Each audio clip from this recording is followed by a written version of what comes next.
ಎಲ್ರಿಗೂ ನಮಸ್ಕಾರ ಫ್ರೆಂಡ್ಸ್. ಇವತ್ತಿನ ವಿಡಿಯೋದಲ್ಲಿ ಖಾರ ಪೊಂಗಲ್ ಮಾಡುವ ಇದನ್ನು ಮೊದಲಿಗೆ 2 kg ಅಕ್ಕಿ ನೆನೆಸ್ಕೊಂಡಿದ್ದೀನಿ. 25 ಲೀಟರ್ ನೀರು ಕಾಯಲು ಇಕ್ಕಿದ್ದೀನಿ.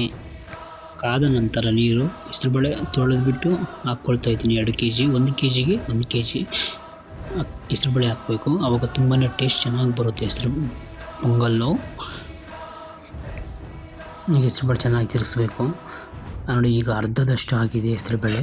ಅರ್ಧದಷ್ಟು ಆಗುವಾಗ ಸ್ವಲ್ಪ ಮೆಣಸು, ಜೀರಿಗೆ 2 ಹಾಕ್ಕೊಳ್ತಾಯಿದ್ದೀನಿ. ಸ್ವಲ್ಪ ಕಲರ್ಗೆ ಅರಿಶಿನ ಪುಡಿ ಬೇಕಂದರೆ ಹಾಕ್ಕೊಳ್ಳಿ, ಸ್ಕಿಪ್ ಮಾಡಿ ಪರವಾಗಿಲ್ಲ. ಕಲರ್ಗೋಸ್ಕರ ಅಷ್ಟೇ ಅರಿಶಿನ ಪುಡಿ ಹಾಕೋದು ನಾವು. ಈಗ ಆಗಿದೆ ಮುಕ್ಕಲ್ಲು. ಈಗ ಮೆಣಸಿನ್ಕಾಯಿ, ಕೊಬ್ಬರಿ ಹಾಕ್ಕೊಳ್ಳೋಣ. ಸಣ್ಣಗೆ ಹಚ್ಬಿಟ್ಟು ಕೊಬ್ಬರಿ ಸೀಳಿಸ್ಬಿಟ್ಟು ಮೆಣಸಿನ್ಕಾಯಿ 3 ಮುಷ್ಟಿ ಮೆಣಸಿನ್ಕಾಯಿ, 2 ಮುಷ್ಟಿ ಕೊಬ್ಬರಿ ಆಯಿತು. ಈಗ ಅಕ್ಕಿ ನೆಂದಿದೆ, ಅಕ್ಕಿ ತೊಳೆದ್ಬಿಟ್ಟು ಅಕ್ಕಿ ಹಾಕ್ಕೊಳ್ಳೋಣ. ಅಕ್ಕಿ ಹಾಕ್ತಾಯಿದ್ದೀನಿ. 4 ಮುಷ್ಟಿ ಉಪ್ಪು, ಕಲ್ಲುಪ್ಪು ನಿಮ್ಮ ಮುಷ್ಟಿಯಲ್ಲಿ ಬಿಗಿಯಾಗಿ ಇಟ್ಕೊಂಡು ಹಾಕ್ಕೊಳ್ಳಿ.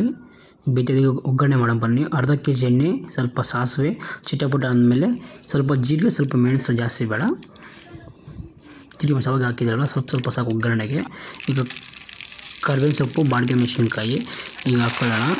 ಒಗ್ಗರಣೆ ಆಯಿತು. ಸ್ವಲ್ಪ ಗೋಡಂಬಿ ಹಾಕ್ಕೊಳ್ಳಿ, ತುಂಬಾ ಟೇಸ್ಟ್ ಚೆನ್ನಾಗಿರುತ್ತೆ ಗೋಡಂಬಿ ಹಾಕೋದ್ರಿಂದ. ನೋಡಿ, ಫುಲ್ ಅಕ್ಕಿ ಬೆಂದ್ಬಿಡಬೇಕು. ಯಾವುದೇ ಥರ ದಿಂಡು ಇರಬಾರ್ದು, ಒಂದು ಮಣಿ ಕೂಡ ಇರಬಾರ್ದು. ನೋಡಿ, ಫುಲ್ ಸಾಫ್ಟಾಗಿ ಬೆಂದು ಬಗ್ಸ್ಬೇಕು ಅಕ್ಕಿ. ಆವಾಗ ಸಿದ್ಧ ಪೊಂಗಲ್.